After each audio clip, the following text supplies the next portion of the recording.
Tayo muna. Ipapakita ko muna sa iyo, Sir Julius, yung Diwata Mini Mart. Ayan. Oh, may Diwata Mini Mart. Aba. Diwata Mini Mart and Coffee Shop, ito yon. Pag gusto nyo magkape, ayan. Aha. Gusto nyo mag-UC, gusto mo may mga soft drinks din ako dito, may water. Aha. Ayan, dito. Okay. Tapos dito naman kung saan ang mga new arrival na tao, dito sila nakapila. Dito yung cashier banda dito. Oo. Ayan. Okay.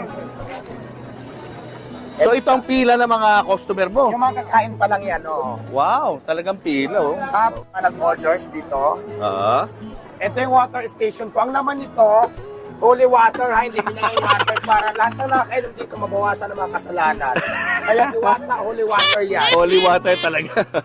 Ito ba ito? Ayan naman yung pila na mga bagong dating. Dito muna, pila magbabayad. Ah. Yung mga wala pang bagong dating yan kasi magbabayad muna sila.